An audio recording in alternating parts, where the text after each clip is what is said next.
Hello, my name is Kendra Cyrus, and I am a student at Liberty University Online, currently taking the course HSER 508.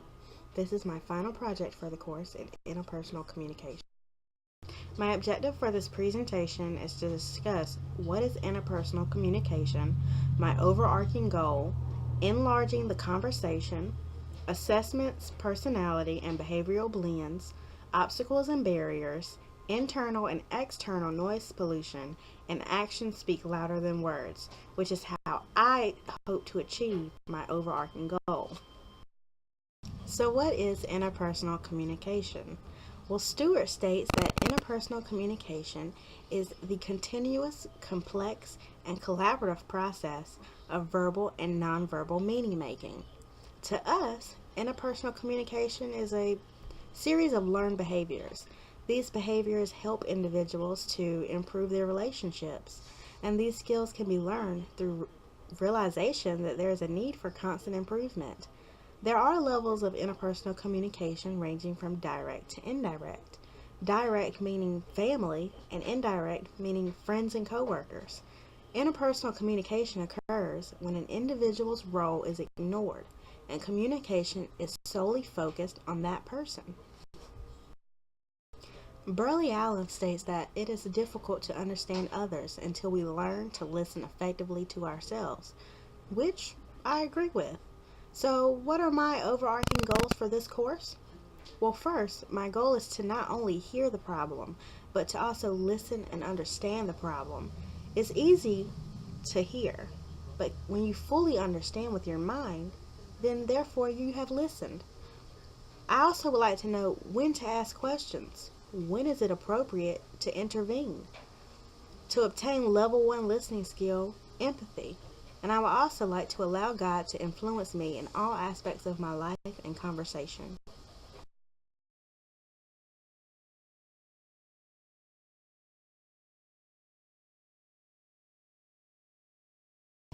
Enlarging the conversation. Stewart states that the quality of your life is basically represented by the quality of your communication. The term enlarging the conversation means to keep the conversation going with two main goals in mind: ownership and openness. Well, what is ownership?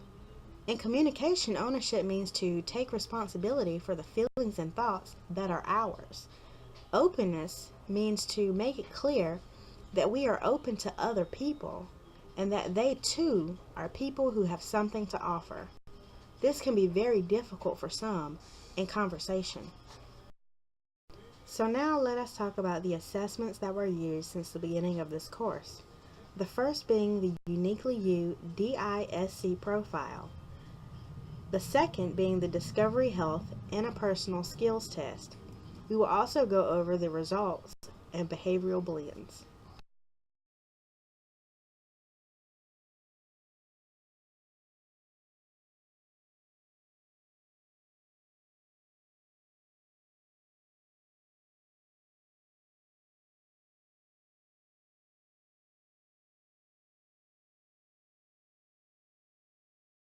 Uniquely You DISC personality profile is broken down into four basic temperament types.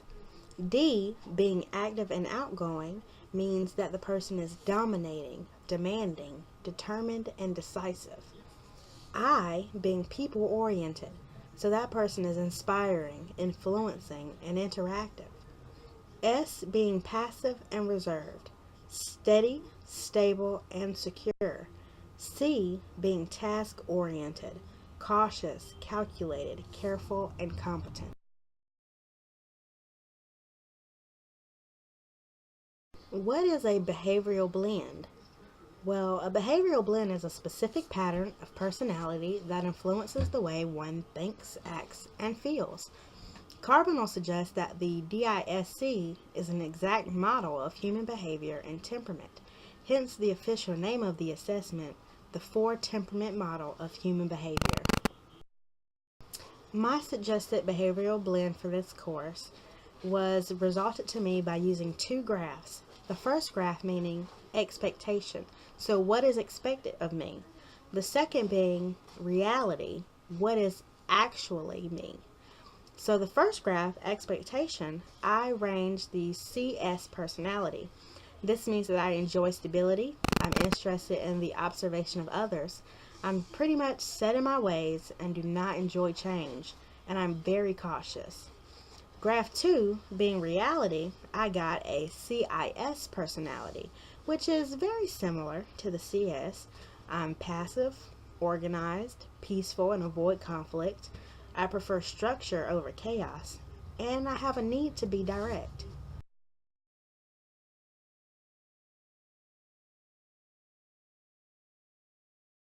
So, when we talk about interpersonal communication, we also have to talk about the positive and negatives, and also what influences us. Well, I call that the plus minus of the situation. Positive influences for me are that I follow directions, I'm a great friend, I'm very open with others, and I'm approachable and encouraging. My negative influences tend to be that I overanalyze, emotions take control over logic, I cannot make immediate decisions, I get hurt easily by others, and I encounter disappointment frequently.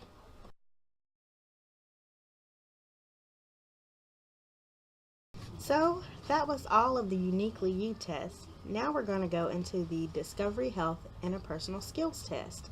So in this test, you could range from a score from 0 to 100. My range was 84 out of 100. The score results suggest that I have a high level of insightfulness.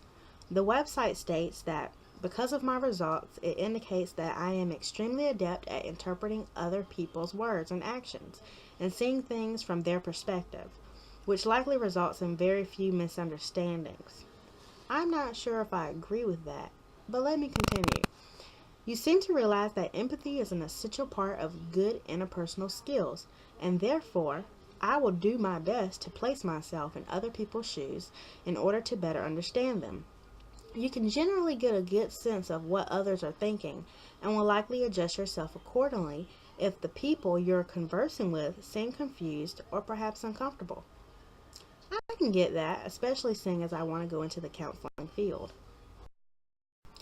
Burley and Allen suggest three levels of listening. The first being empathetic listening, which is the listener refrains from judging the speaker and places their self in the position of the other.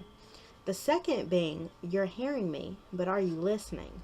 Individuals tend to stay focused on the surface meaning and not the deeper meaning of the words being shared. The third level being sporadic listener, tuning in and out of the conversation but paying more attention to the self and not the speaker.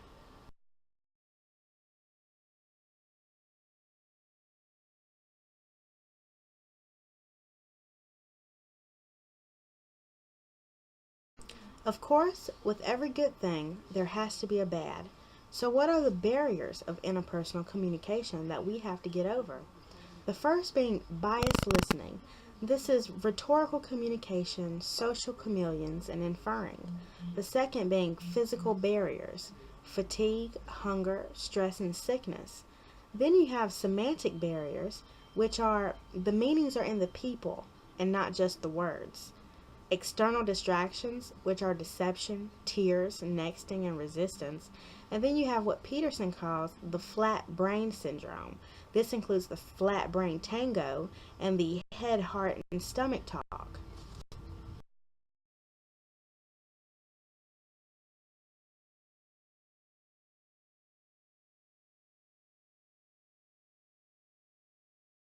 So, solutions to the listed barriers. One, you can consider level one listening, being empathetic. Two, you can avoid conversation during stress. This can lead you to say things that you don't really mean. So you should always choose your words wisely and always clarify when you don't understand. Never assume that you know what's going on. Use ownership and openness and reduce your emotional disturbance. So if you're angry, always come back when you have found peace.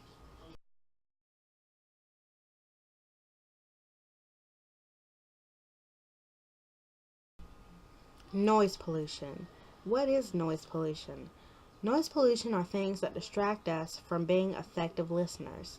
Types of noise pollution are internal and external. Internal being what's going on inside of us. What are the thoughts that are going on in our head? I guess you can think of internal as being psychological, such as a lack of concentration in conversation. This could include ignoring the talker and biased listening. The solutions for this could be to ask for patience and understanding and leave the past in the past.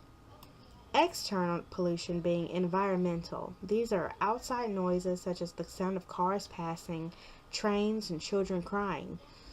External solutions could be to focus on tasks one at a time or to find a place with less distraction. Burley and Allen states that listening carefully to what we say and how we say it can teach us an immense amount about ourselves.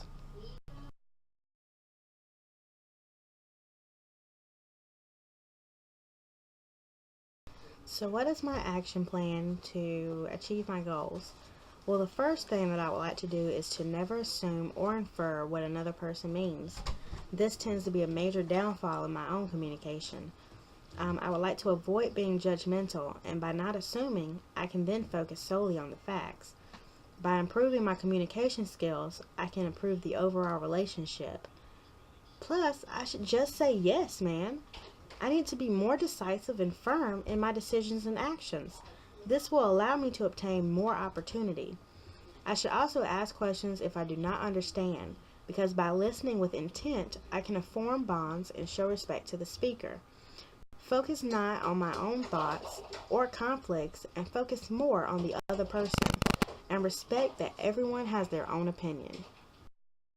So, I hope you like my presentation, and I really thank you for watching and listening. I hope you have a blessed day.